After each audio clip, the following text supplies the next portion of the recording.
Alright, तो आज हम लोग लेक्चर 48 कर रहे हैं, करंट अफेयर्स अक्टूबर का। ठीक है, काशी रिलेट।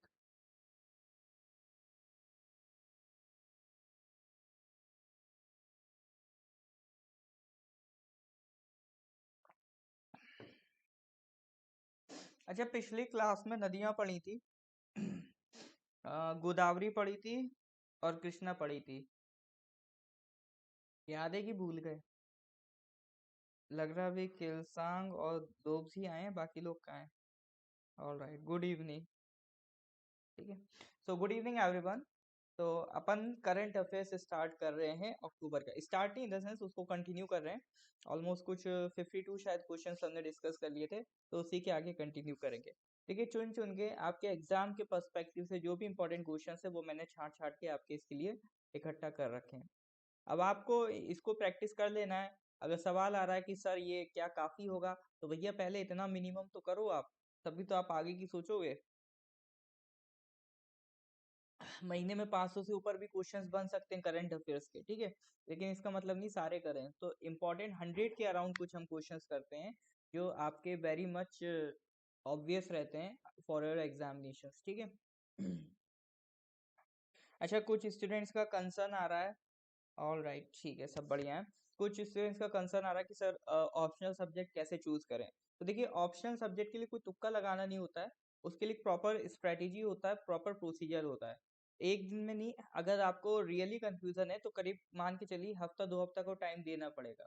ठीक है, तो उसका एक प्रॉपर स्ट्रेटेजी, प्रॉपर प्रोसीजर मैं एक अलग से वीडियो बनाऊंगा, उसमें आपको एक्सप्लेन करूंगा कि ऑप्शनल सब्जेक्ट आपको कैसे चूज करना है। ठीक है, एक मतलब एक टिपिकल टास्क रहता है ऑप्शनल सब्जेक्ट चूज करना, क्योंकि कई लोगों को मैंने देखा है कि बार बार ऑप्शनल चेंज कर रहे हैं। ठीक है, तो ये प्रॉब्लम आपके साथ ना हो, एक बार में जो आप ऑप्शनल चूज करें वो एग्जैक्ट हो, आपके अनुकूल हो। ठीक है, तो बहुत सारे फैक्टर्स हैं कि मटेरियल अवेलेबल है कि नहीं, आपको उसमें कितना इंटरेस्ट है, कितने टाइम में कोर्स कंप्लीट हो रहा है, तो ये सारी चीज़ें, कई सारे फैक्टर्स हैं, उसको मिला के हमें देखना रहता है। ठीक है, तो उसके लिए अलग से वीडियो में बात करेंगे। तो चलिए जी, स्टार्ट करते हैं करेंट अफेयर्स।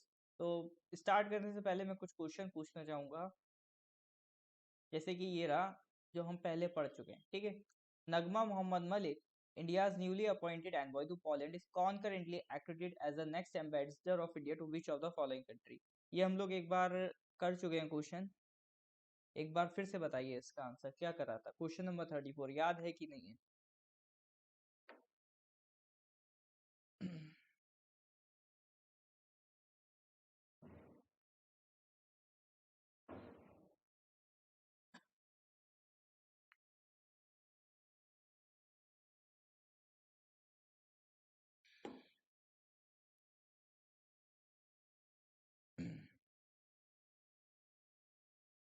हाँ जी, बहुत बढ़िया, करेक्ट आंसर इसका था लिथुआनिया। लिथुआनिया की बनी है। फिर लिथुआनिया के बाद हमने ये पूरा डिस्कस भी किया था कि ये एस्टोनिया, लातविया, लिथुआनिया, ये जो पूरा इलाका है, ये पूरा इलाका, इनको हम क्या कहते हैं? इनको बाल्टिक कंट्रीज कहते हैं। Baltic countries.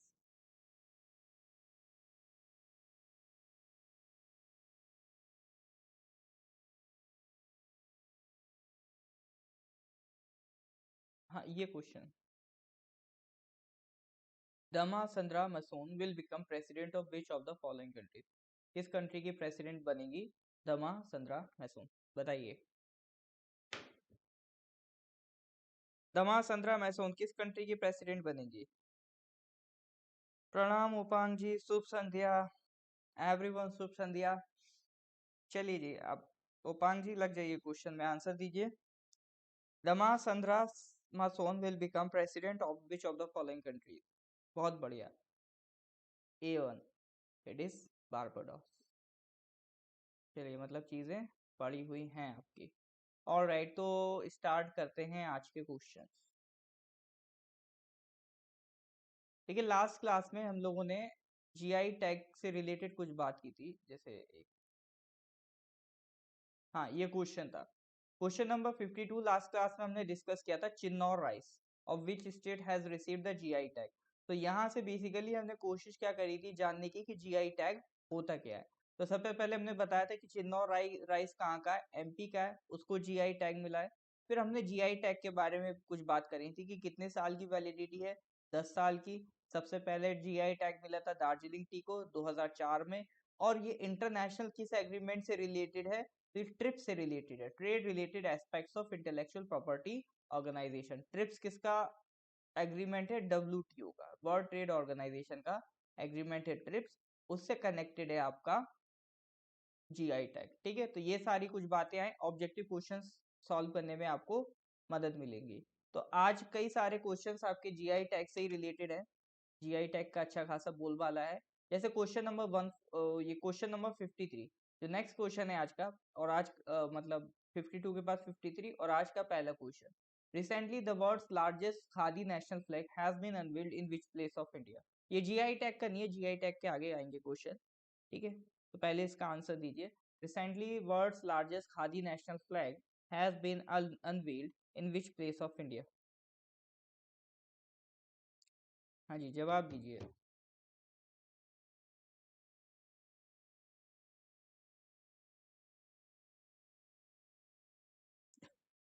Recently, the world's largest Khadi national flag has been unveiled in which place of India?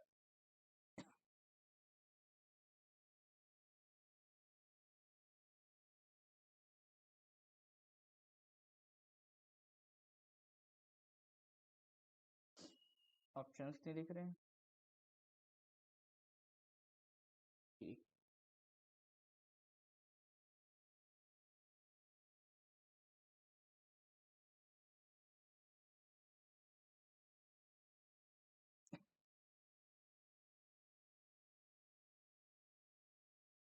हाँ जी। तो भैया करेक्ट आंसर इज लद्दाख। दुनिया का सबसे बड़ा खादी नेशनल फ्लैग कहाँ पर लगने वाला है, मतलब कहाँ पर लगाया गया, लद्दाख में लगाया गया। चाइना को थोड़ा सा एनवी कराने के लिए, थोड़ा सा जलाने के लिए हमने कहाँ लगा दिया, लद्दाख में। लेंथ याद रखिएगा 225 फीट है, विड्थ कितनी है, 150 फीट।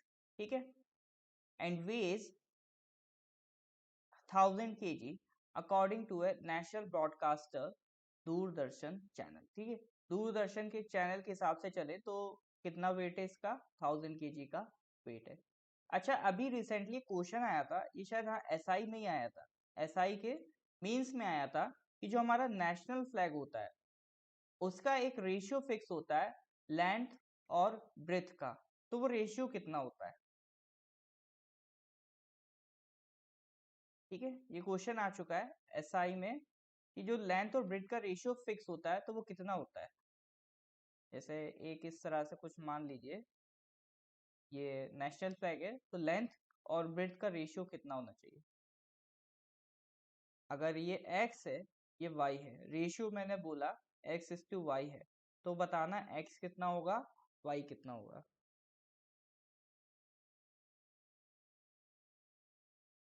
2:1 किलसांग जी नहीं होगा, इट इज 3:2। कितना होगा, 3:2 होगा। आप ऐसे भी देख सकते हो कि यहाँ पर इन्होंने लेंथ कितना लिया है, 225 फीट, है ना, और विड्थ कितना लिया है, 150 फीट। ये क्या हो गया आपका,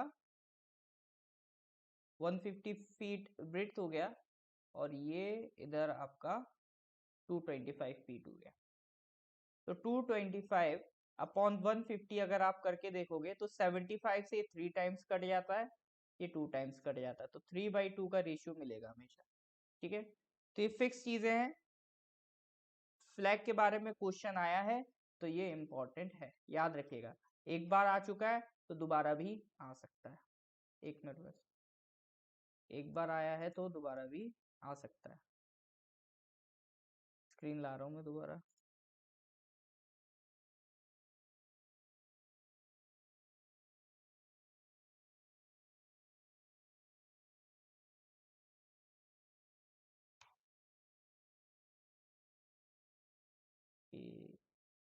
वेट अ मिनट बस। हाँ जी, चलिए, तो आगे बढ़ते हैं नेक्स्ट क्वेश्चन की तरफ। Question number 54, who has launched senior able citizens re employment dignity portal. Secure portal किसने लॉन्च किया है? सिक्योर पोर्टल किसने लॉन्च किया है? मंत्री का नाम बताना है या फिर उस पर्सनालिटी का नाम?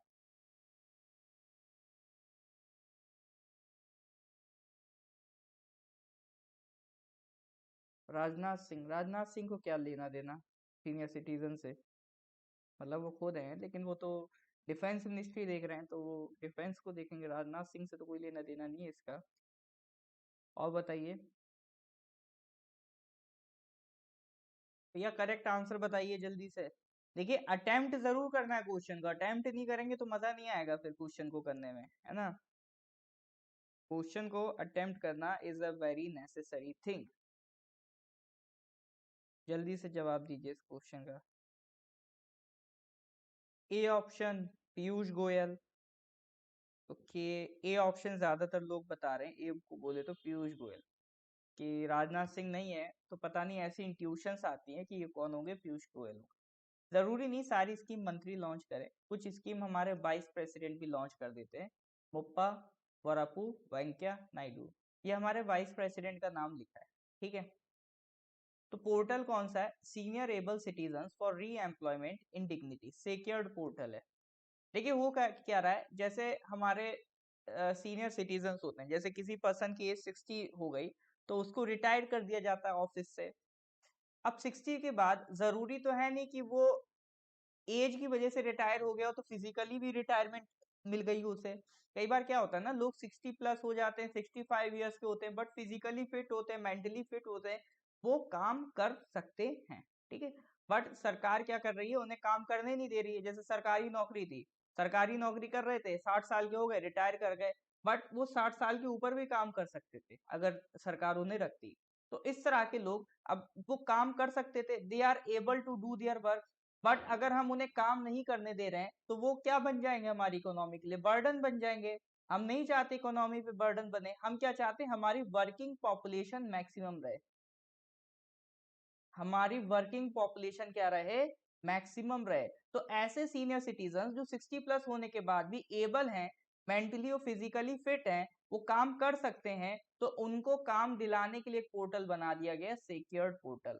तो वो किसी कंपनी में बैठ सकते हैं, अपने एक्सपीरियंस को वहां पर यूज कर सकते हैं, अपने एक एडवाइजर बन सकते हैं। तो इस तरह के काम करते हैं। जैसे आप लोग ब्यूरोक्रेट्स बनोगे, कल रिटायर हो जाओगे, तो कहीं ना कहीं आप भी 60 साल पे रिटायर हो गए, बट ऐसा तो है नहीं कि 60 साल बाद अब घर से निकल भी नहीं पाओगे, चल भी नहीं पाओगे, फिट तो रहोगे। तो कई लोग हैं, कोई एडवाइजर बन जाता है, कोई किसी का चेयरमैन बन जाता है। जैसे जितने भी आप जैसे बड़ी बड़ी पीएसयूज देखो, उनके जो भी मतलब चेयरमैन होते हैं वो कौन होते हैं, सब रिटायर्ड ऑफिसर्स होते हैं, जो रिटायर्ड आईएएस ऑफिसर्स होते हैं। किसी को भेज दिया जाएगा, आपको क्या कहते हैं, कोई यूनिवर्सिटी का वाइस चांसलर बन जाएगा, को कोई पता चला ओएनजीसी में बोर्ड ऑफ डायरेक्टर बन जाएगा। तो इस तरह की पोजीशंस उनको पकड़ा दी जाती है, उनका भी दिल बहलता रहता है, और उनके हम जो एक्सपीरियंस है उसे यूज कर सकते हैं। तो सीनियर सिटीजन से एक लंबा गैप दे के आए हैं, तो उनके एक्सपीरियंस को यूज करने के लिए, प्लस वो वर्किंग पॉपुलेशन हमारी बढ़ाने के लिए, हमने क्या करा, एक पोर्टल बना दिया, secured portal.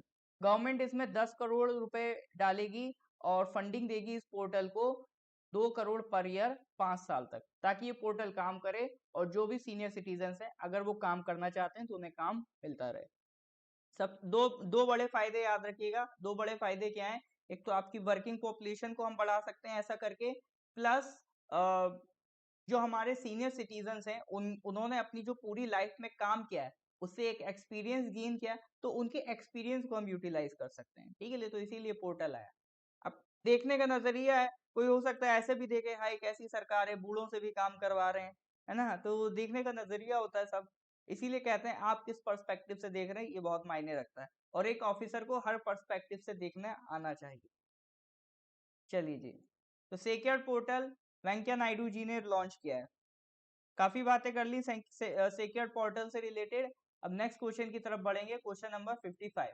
Which of the following ministries has launch the DG Saksham scheme to empower job seekers in an increasingly tech driven economy? ये increasingly के बाद स्पेस आएगा, let me correct it।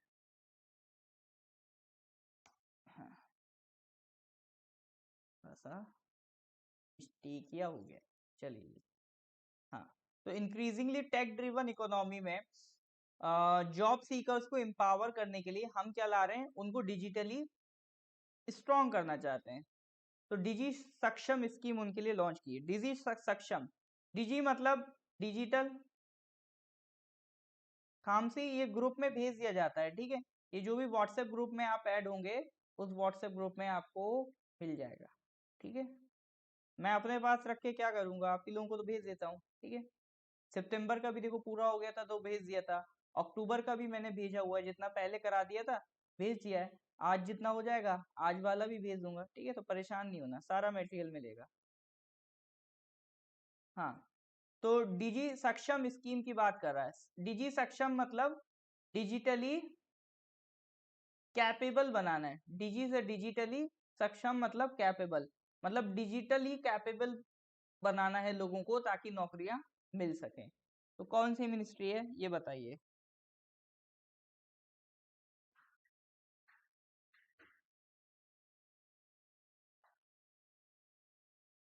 तो खान से अगर आप ग्रुप में ऐड नहीं है तो ये नंबर दिख रहा है आपको व्हाट्सएप पे, 8076535685, ऐड कर दिया जाएगा आपको, ठीक है।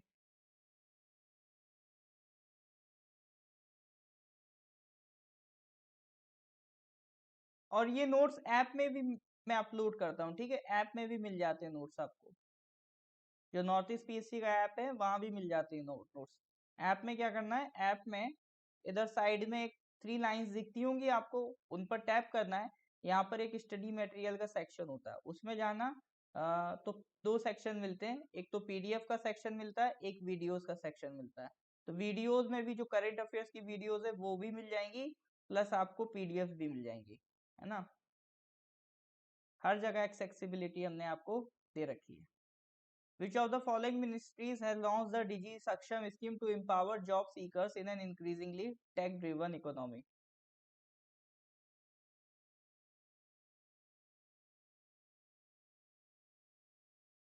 हाँ जी, correct answer is, correct answer is ministry of labour and employment, श्रम मंत्रालय, ठीक है। कौन सा मंत्रालय है ये, श्रम मंत्रालय, ministry of labour and employment. मंत्री कौन है, भूपेंद्र यादव। तो उन्होंने स्कीम लॉन्च करी डिजी सक्षम। तो तो मेन पर्पज ये डिजिटली स्किल करना है लोगों को, ठीक है। अब देखो ये सारी जो लाइनें लिखी है ना, एक बार चाहो तो आप भी पढ़ लो, लेकिन जो अल्टीमेट मतलब निकलता है वो मैं आपको समझा देता हूँ। इसलिए क्योंकि जब आप चीजों को याद रखोगे तो एक एक लाइन बाय लाइन नहीं याद रखोगे, इसका क्रक्स याद रखोगे। तो क्रक्स क्या कह रहा है, ये स्कीम का पर्पज है डिजिटली स्किल करना लोगों को। और ये किसके साथ मिलके कर रहे हैं, ये माइक्रोसॉफ्ट के साथ मिलके कर रहे हैं। इसी तरह से आपको चीजें पढ़ना होती हैं। कैसे पढ़ना है, चीजों का क्रक्स ध्यान में रखना है। ये नहीं कि as it is line by line वो पूरी चीज याद रहे, मेन मुद्दा याद रहना चाहिए कि भाई मुद्दा क्या था, ये स्कीम का पर्पस क्या था। लोग डिजिटली एबल नहीं है, उनको डिजिटली एबल बनाना ही इसका एम है। फ्री ऑफ कॉस्ट ट्रेनिंग चल रही है, ठीक है। तो क्रक्स याद रखेंगे तो चीजें ज्यादा आपके लिए आसान रहेगी। Alright,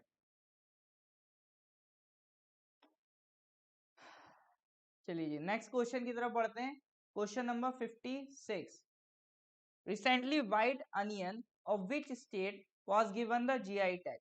White onion of which state was given the GI tag? बताइए। आ गया जीआई पे फिर से क्वेश्चन, इस बार खूब जीआई टैग बटे, तो जीआई टैग पे खूब क्वेश्चन मिलेंगे और इम्पोर्टेंट भी हैं। क्या करना है आपको, अलग से एक लिस्ट बना लेनी कि इस साल कितने जीआई टैग्स मिले सबको, ठीक है। प्रोडक्ट और उसका स्टेट क्या है, प्रोडक्ट और उसका स्टेट आपको क्या बना लेनी है, लिस्ट बना लेनी।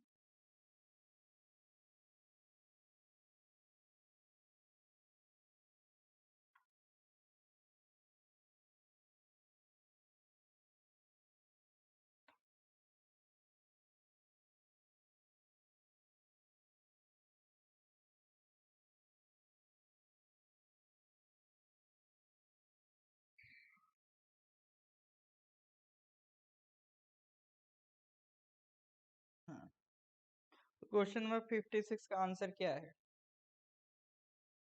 महाराष्ट्र। ऑलराइट, क्वेश्चन नंबर 56 भैया, correct answer is Maharashtra. Maharashtra में एक जगह है अलीबाग, ठीक है, वहां पर व्हाइट अनियन मिलता है। Alibag is a place in Maharashtra यहाँ पर क्या मिलती है आपको, व्हाइट अनियन मिलती है। देखो व्हाइट अनियन की कई सारी मेडिसिनल क्वालिटीज भी हैं, जैसे कि दिल की बीमारी, हार्ट एलिमेंट्स, दिल की जो दिल का दिक्कत है किसी को, वो भी ठीक कर देती है, ठीक है।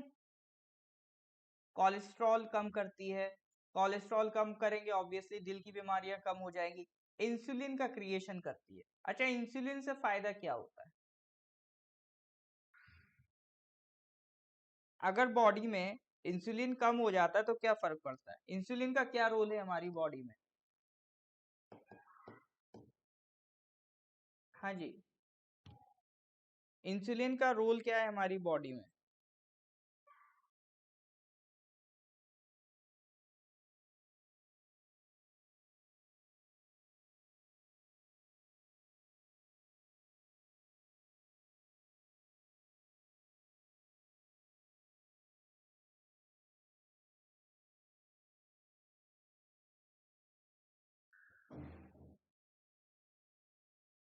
Sugar control. देखिए इंसुलिन क्या करता है, इंसुलिन एक ठेकेदार है, कॉन्ट्रैक्टर है। इसका काम ये रहता है, जितनी भी बॉडी में ग्लूकोज है ना, ग्लूकोज जितना भी मिठाई वगैरह हम खाते हैं, शुगर खाते हैं, तो वो क्या बन जाता है, ग्लूकोज। इस ग्लूकोज को एनर्जी में कन्वर्ट कराने का काम किसका है?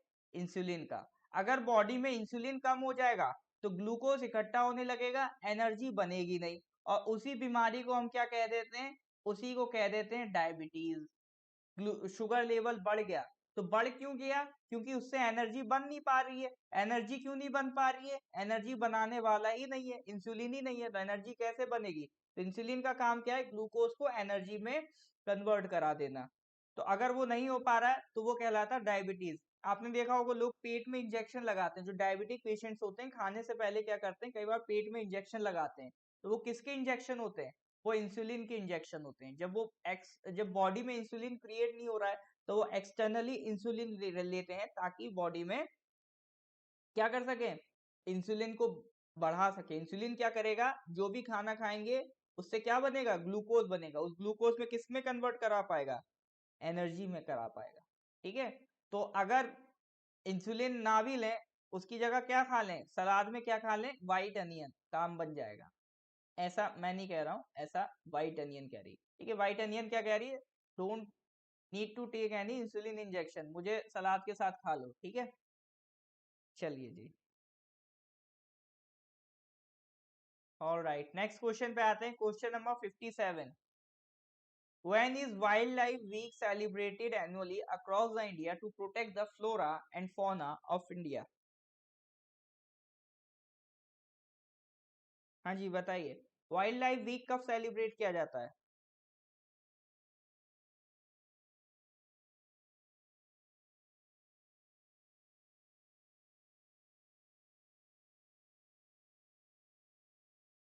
करेक्ट आंसर चाहिए मुझे, करेक्ट, बिल्कुल करेक्ट।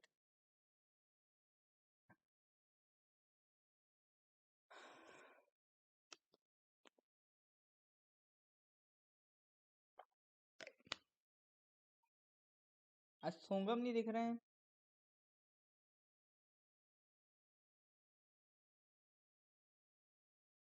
उपांग आप कर रहे हैं आंसर की नहीं कर रहे हैं? ठीक,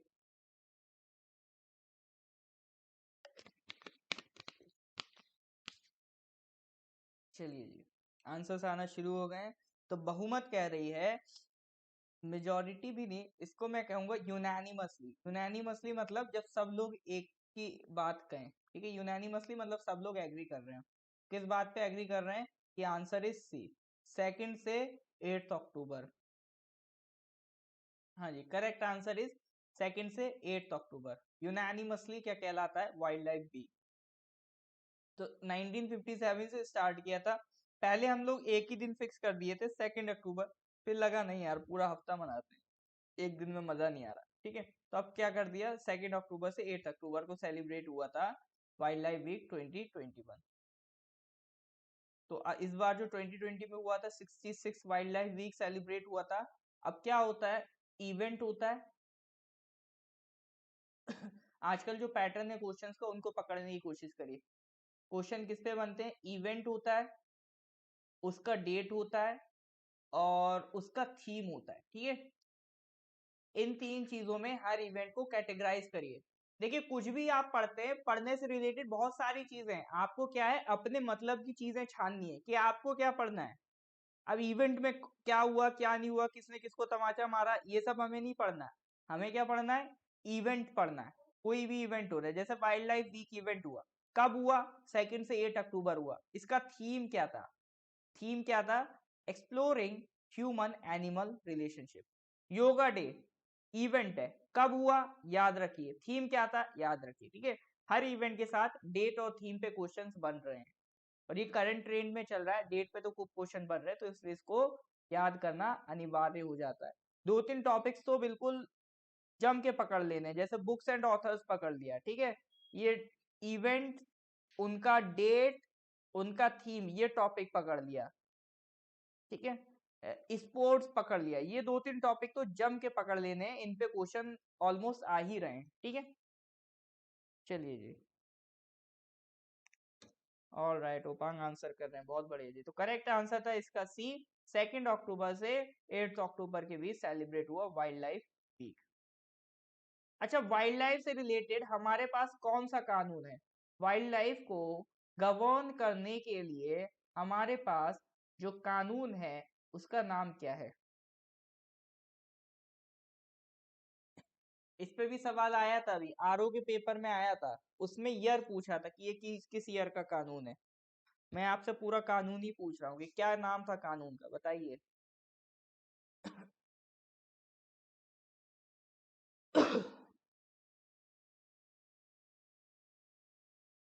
बहुत बढ़िया, वाइल्ड लाइफ प्रोटेक्शन एक्ट 1972, ठीक है। ये क्वेश्चन आ चुका है, ये मैं मन मर्जी से नहीं कराया हूँ, ये अभी आया ही था आरओ में, वाइल्ड लाइफ प्रोटेक्शन एक्ट 1972। चलिए देखिए, फिर आ गया जीआई टैग पे, फिर आ गया एदायूर चिल्ली पे आ गया। Edayur chilli of which state was given the GI tag. मिर्च है, एदायूर चिल्ली कहाँ की है ये बताना है।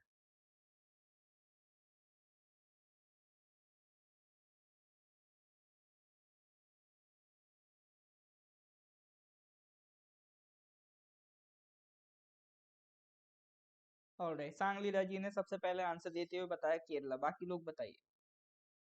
देखिए हो सकता है आपने और पहले आंसर दिया हो, लेकिन मैं मतलब मेरे पास जो सबसे पहले आंसर आया तो उस हिसाब से मैं बताता हूँ, ठीक है। तो दिल पे लेने वाली बात नहीं है।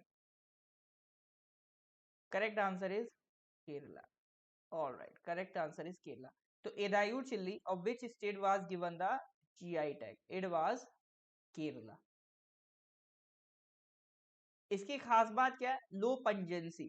पंजेंसी क्या है, पंजेंसी मतलब एक स्मेल होती है, पंजेंट स्मेल आपने सुना होगा, तो इसमें वो कम होती है, तो लो पंजेंसी की वजह से जानी जाती है। पंजेंसी इन द सेंस, जैसे आपने देखा होगा कभी आप ऐसी मार्केट में जाइए जहां पर मसाले खुले हुए रखे हैं, चिली, रेड चिली वगैरह खुली हुई रखी है, तो उसका पाउडर क्या है, हवा में उड़ता रहता है, हवा में उड़ता रहता है, फिर थोड़ा सा भी पाउडर अगर आपकी नाक में चला जाता है तो छींक आती है। तो वो छींक क्यों आ रही है, इसी पंजेंसी की वजह से आ रही है। जो चिली होती है कैसी होती है, पंजेंसी होती है, थोड़ा बहुत पाउडर उड़ा तो हमें छींके आने लगती है। तो इसकी खास बात ही यही है कि इसमें पंजेंसी कम है। कभी आप देखना, आप तेल गरम करना और उसमें लाल चिली डाल देना, फिर देखना कैसे स्मेल होती है, पूरा घर छींकेगा, है ना, पूरा घर छींकने लगेगा। तो ये सारी चीजें किस वजह से हो रही, क्योंकि चिली कैसी है, पंजेंसी होती है उसमें। और इस चिली की खास बात क्या है, एदायूर चिली की, ये लो पंजेंसी वाली चिली, ठीक है। Edayur chilli fruit is a drooping single berry with a fairly triangular form and smooth surface. अब हमें इतना उसका नक्शा तो याद नहीं रखना है, हमें बस इतना याद रखना है ये कहाँ की, केरला की है, ठीक है। एदायूर नाम से थोड़ा फील करने की कोशिश करिए, एदायूर चिली कहाँ की है भैया, केरला की है। 2 आइटम थे जिनको जीआई टैग मिला केरला का, एक एदायूर चिली है और एक मैंगो था। अभी क्वेश्चन आएगा तब हम उसको डिस्कस करेंगे, ठीक है, क्लियर है। छींक क्यों आ रही है, पंजेंसी की वजह से। हाँ जी मेजर, उस पे आ रहे हैं हम लोग, उस क्वेश्चन पे भी आ रहे हैं, आ गई है, ठीक है, आगे मिलेगा, वो वाला भी क्वेश्चन है। अब आ जाइए क्वेश्चन नंबर 59। एक एक्सरसाइज है मित्रा शक्ति। ठीक है, एक्सरसाइज का नाम क्या है? मित्रा शक्ति 21 विल बी हेल्ड फ्रॉम, कब से कब तक भैया? 4 अक्टूबर से कब तक? 15 अक्टूबर। किस कंट्री के साथ हम ये एक्सरसाइज कर रहे हैं और कौन सा एडिशन था? 8th एडिशन था। ठीक है, 8th addition of exercise Mitra Shakti will be held from 4th October to 15 October, exercise of the Indian army with the army of which country? क्या पूछ रहा है? विच कंट्री, बताइए जी। श्रीलंका? सीरियसली? हाँ जी, करेक्ट आंसर इज श्रीलंका। किसके साथ हम कर रहे हैं 8th एडिशन? श्रीलंका के साथ कर रहे हैं। तो मित्रा शक्ति याद रखना, एक्सरसाइज मित्रा शक्ति किसके साथ कर रहे हैं? श्रीलंका के साथ कर रहे हैं। देखिए ये क्वेश्चन भी बनते हैं। ठीक है, military exercise is also an important topic.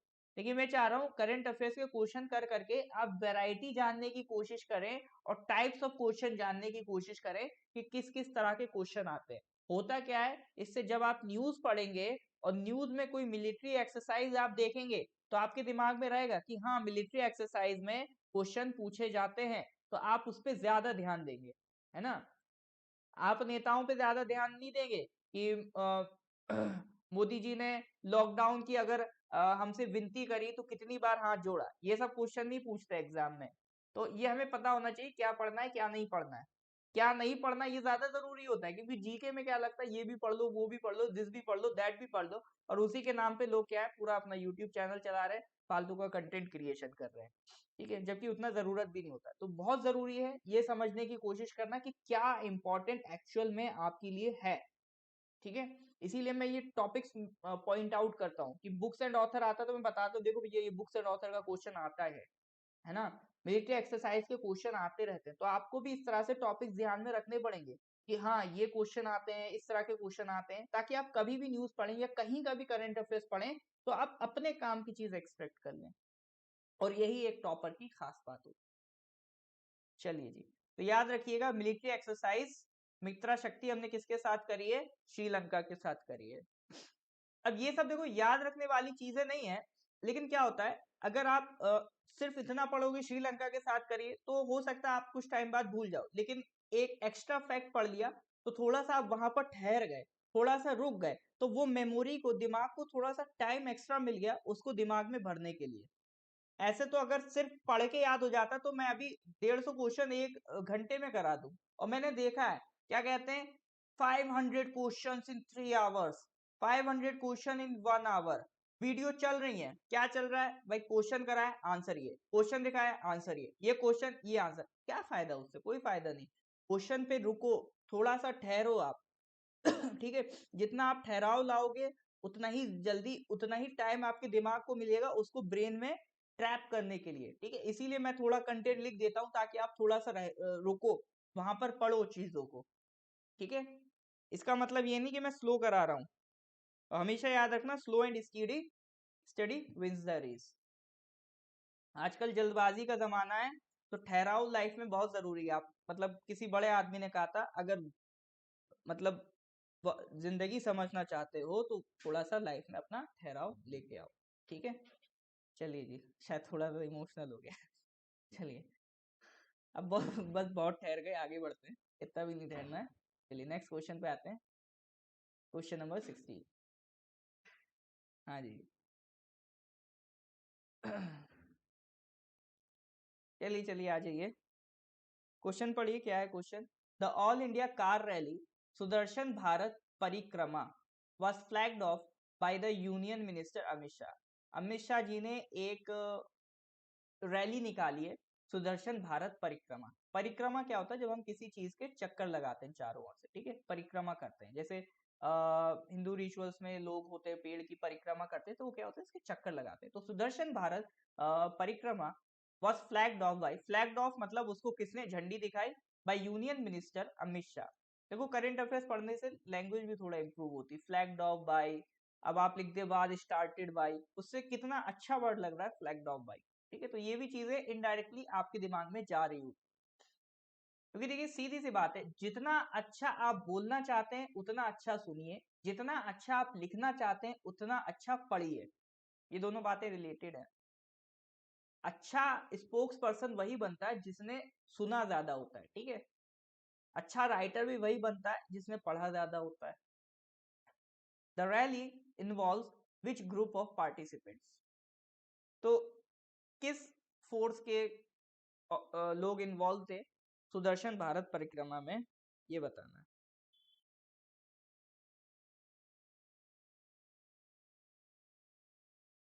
The all India car rally Sudarshan Bharat परिक्रमा was flagged off by union minister Amit Shah. The rally involves which group of participants, देखिए इन सब पे कंट्रोल है यूनियन मिनिस्टर का, ठीक है। तो इसमें पार्टिसिपेट किसने किया था, एनएसजी में। एनएसजी की भैया फुल फॉर्म, एनएसजी की फुल फॉर्म, एनएसजी की फुल फॉर्म बताइए।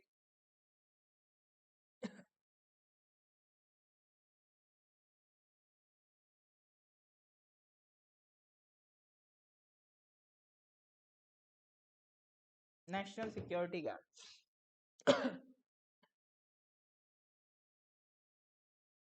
देखिए मैं चार ऑप्शन देता हूं, ये बताइएगा एनएसजी का फॉर्मेशन कब हुआ था।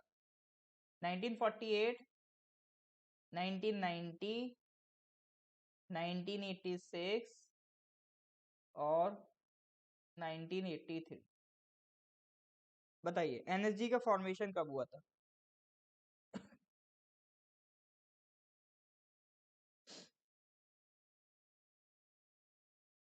एनएसजी का फॉर्मेशन ईयर बताना है।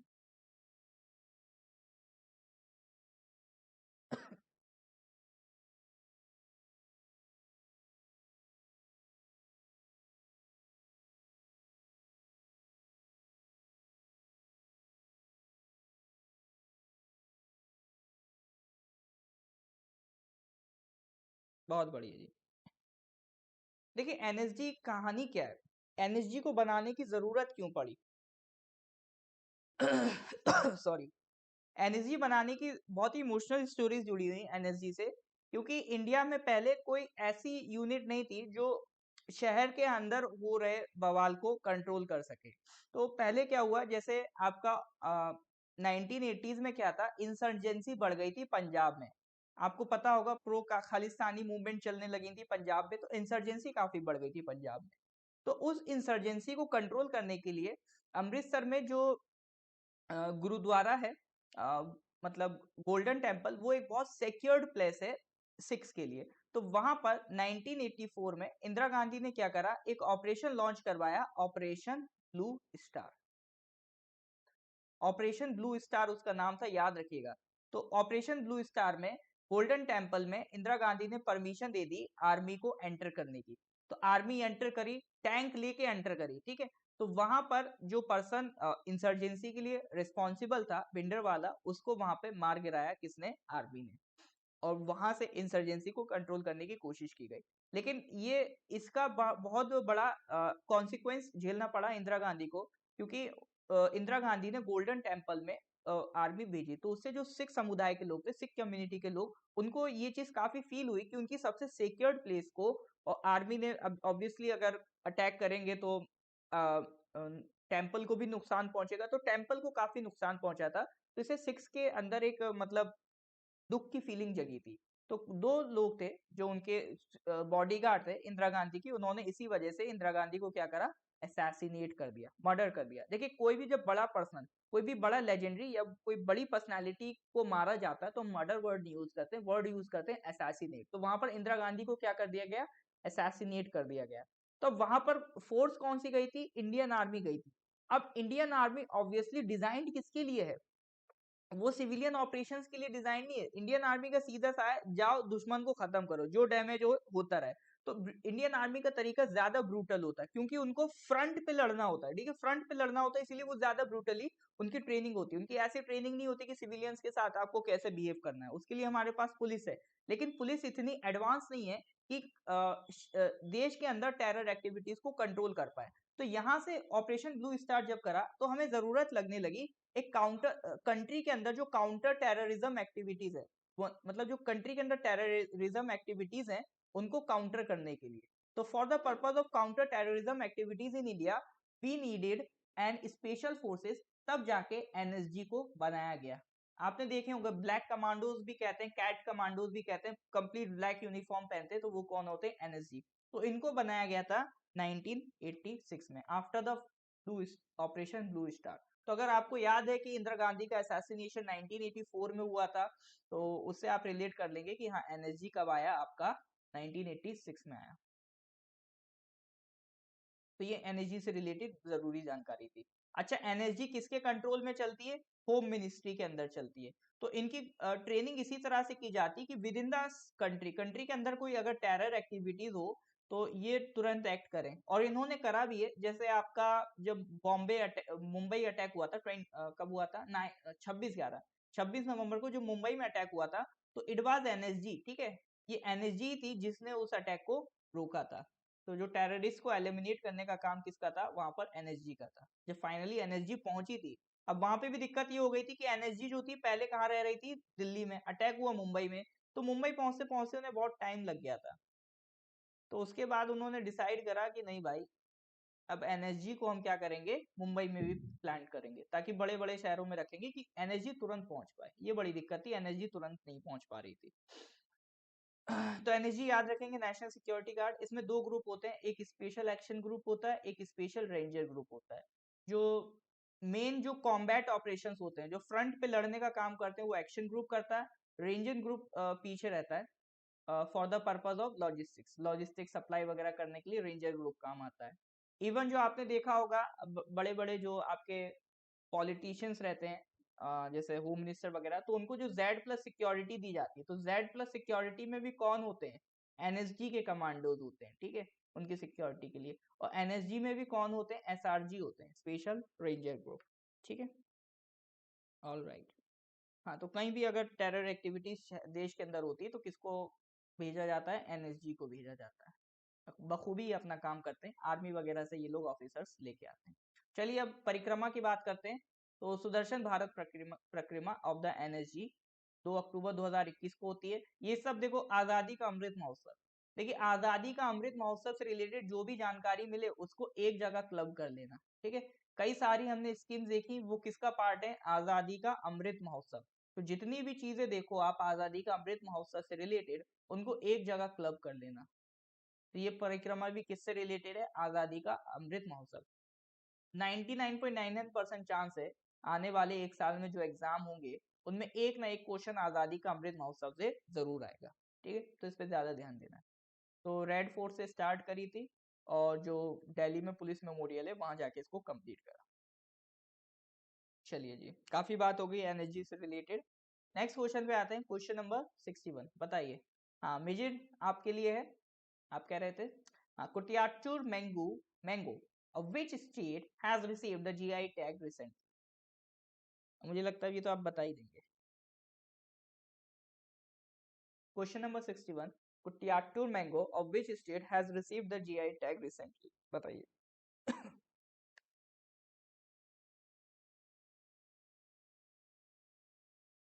ऑलराइट, हाँ आसान है। अभी मैंने कहा था कि वो चिली और मैंगो, ठीक है। चिली और मैंगो दो चीजों को मिला है, वो कहाँ के? केरला के। तो ये मैंगो भी कहाँ का? केरला का है। ये देखो, आपके मुंह में पानी आ जाए इसीलिए मैंने फोटो भी लगा दी। वो टेस्टी लग रहा है ना। The popular and tasty traditional mango cultivator near the ग्राम, कहाँ? केरला में कन्नूर डिस्ट्रिक्ट है, ठीक है।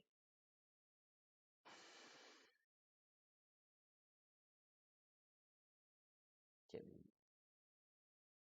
ओके, चलिए जी।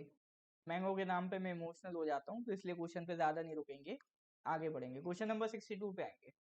क्वेश्चन नंबर 62 बताइए। वड़ा कोलम राइस। अब बहुत हो गई मैंगो की बात, अब बहुत हो गई मिर्ची की बात। हमने चिन्नौर राइस पढ़ा था, कहाँ था? मध्य प्रदेश में। इसी तरह से एक बड़ा कोलम राइस है, इसको किस स्टेट ने जीआई टैग मिला है? बड़ा कोलम राइस। हाँ जी बताइए। Bada Kolam rice of which state has received the GI tag of, मतलब have received the GI tag recent.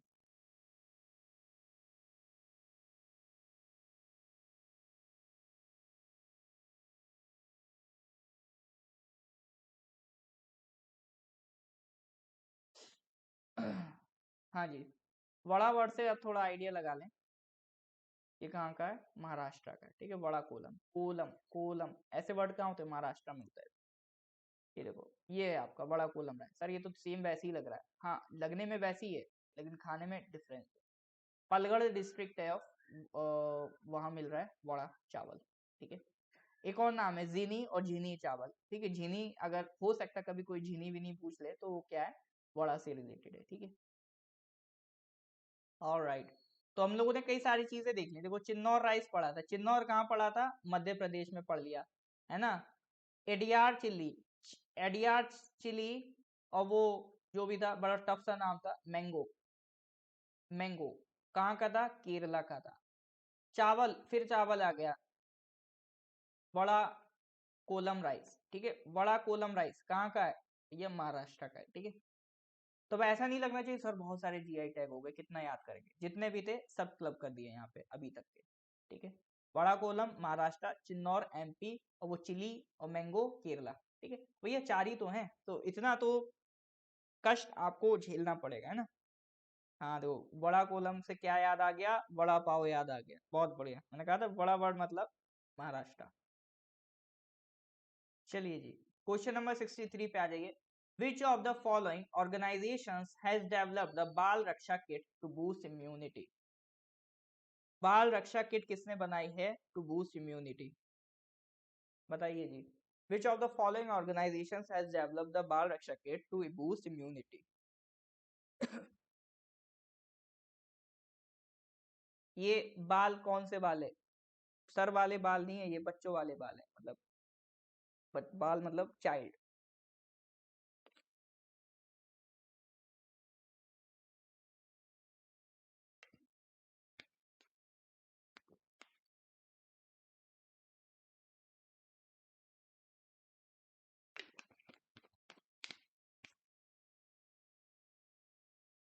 मतलब ऐसा नहीं लगना चाहिए ना, बाल है तो मतलब कोई शैम्पू बनाने वाली कंपनी का होगा।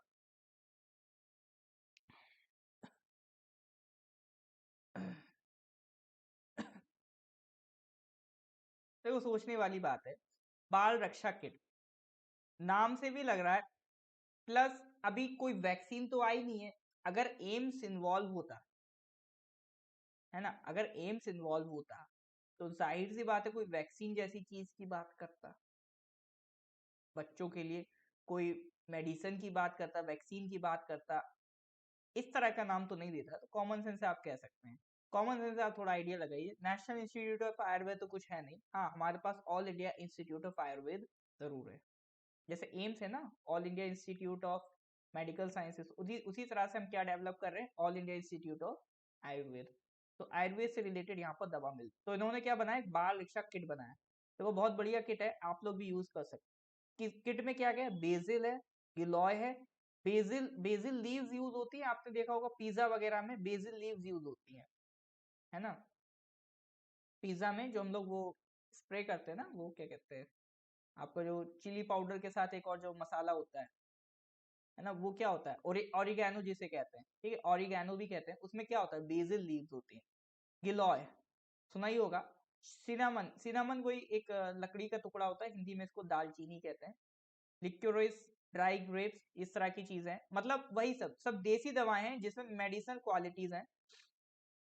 Apart from Anu oil, Sitopaladi and Chyawanprash, जिसका रेगुलर कंजम्पशन क्या करता है? इम्यूनिटी लेवल को बढ़ा देता है। तो ये सारी चीजें गिलोय वगैरह अगर आप लोगे तो ऑब्वियसली इम्यूनिटी बढ़ जाएगी। तो उसी की पूरी किट बना दी है और उसको कह रहे हैं बाल रक्षा किट, क्योंकि बच्चों के लिए अभी वैक्सीन नहीं आई है। अब वैक्सीन नहीं आई है तो बच्चों की प्रोटेक्शन के लिए कुछ ना कुछ तो करना पड़ेगा। जब अंग्रेजी दवाएं अभी तक कुछ नहीं कर पाई तो हमें कुछ करना पड़ेगा, तो हमने क्या बनाया? बाल रक्षा किट।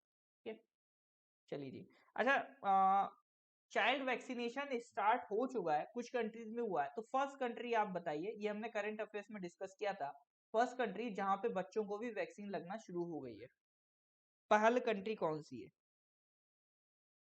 हाँ जी बताइए, पहला कंट्री कौन सी है जहां पर बच्चों को भी वैक्सीन लगना स्टार्ट हो गई है?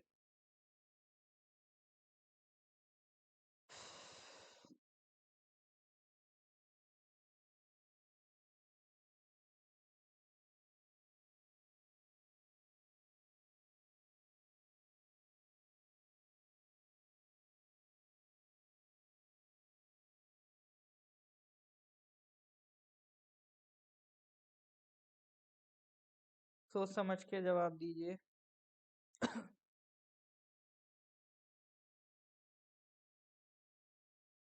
कनाडा? ना भैया, कनाडा नहीं, कनाडा नहीं, it is Cuba.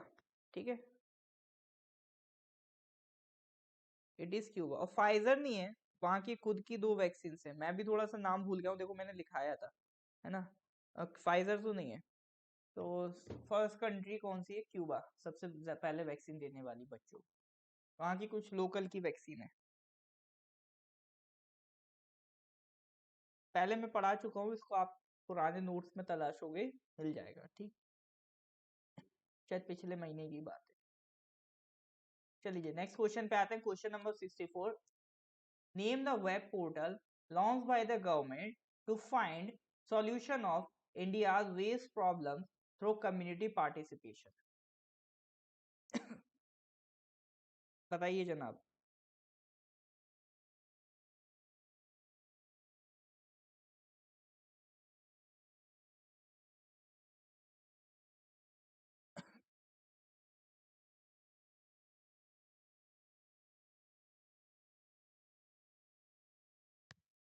Name the web portal launched by the government to find solution of India's waste problems through community participation। बताइए जी।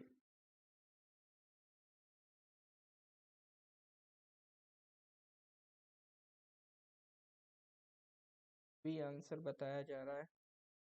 हाँ जी, पोर्टल का नाम तो सही बताया आपने, वेस्ट टू वेल्थ। ये पोर्टल किसका है? सरकार ने बनाया, वेस्ट टू वेल्थ। इसमें क्या करेंगे? लोगों का पार्टिसिपेशन होगा, ठीक है, कम्युनिटी पार्टिसिपेशन होगा।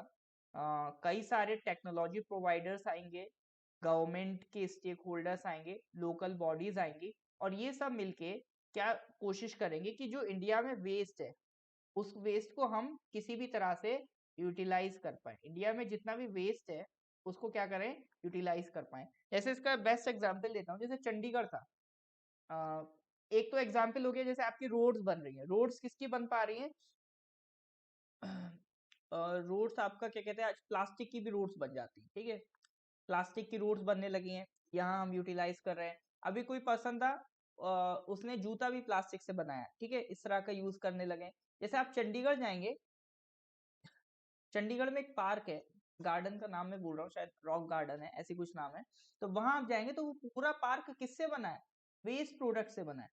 पूरा पार्क ही वेस्ट प्रोडक्ट से बना है। कहीं आप देखें, कहीं टायर का टुकड़ा लगा है, कहीं कुछ लगा है। तो वहां आप खुद सोचो, इतना बड़ा पार्क सिर्फ वेस्ट से बना दिया, तो अब उसका शो ऑफ भी हो गया। अब उस पार्क में क्या लगा दिया? टिकट लगा दिया, लोग आ रहे हैं, तो वो आपने वेस्ट को किस में कन्वर्ट कर दिया? वेल्थ में कन्वर्ट कर दिया।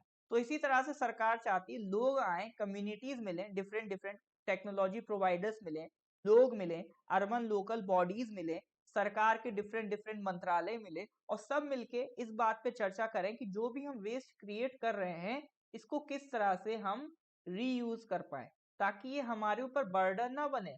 उल्टा ये हम इसको यूज करके वापस से इकोनॉमी में डाल दें, ठीक है। वेस्ट को वापस से अगर आप यूज करके इकोनॉमी में डाल दोगे, तो वही इकोनॉमी क्या कहलाती है? सर्कुलर इकोनॉमी कहलाती है, ठीक है। जब चीजों को आप रीयूज करने लगो, तो वापस इकोनॉमी में डाल दोगे, तो आप ही को फायदा है, प्लस बर्डन नहीं बढ़ रहा है। और प्लास्टिक जैसी चीजें रीयूज हो जाएंगी, तो नई कम बनाई जाएंगी, क्योंकि प्लास्टिक डिकम्पोज नहीं होती, डिकम्पोज हो जाती तो फिर कोई दिक्कत ही नहीं थी, बायोडीजल बना लेते थे। चलिए जी, correct answer is waste to wealth.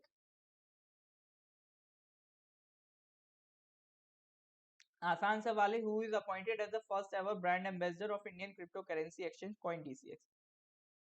Coin DCX का पार्ट मतलब काम क्या है? जो क्रिप्टो करेंसी आपको खरीदना है, ये आप हैं, ये क्रिप्टो करेंसी है, तो इसको खरीदना या बेचना है तो बीच में एक एजेंट चाहिए होता था। पहले फिजिकली कोई बंदा एजेंट होता था, अब ऐप आ गई है वो एजेंट का काम करती है।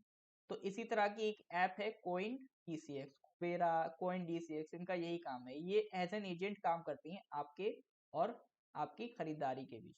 तो आपको बताना है उसका एम्बेसडर कौन बने। कोई बहुत टफ क्वेश्चन नहीं है, ठीक है, आप आंसर दे सकते हैं। चलिए जी, कहाँ गया?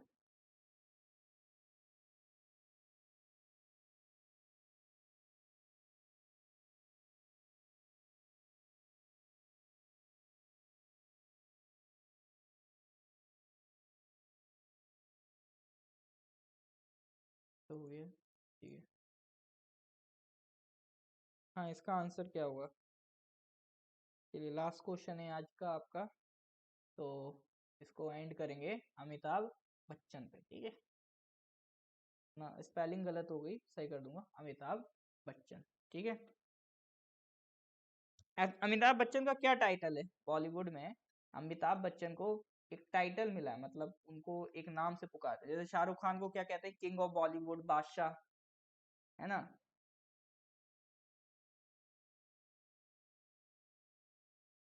अमिताभ बच्चन का कोई बता सकता है?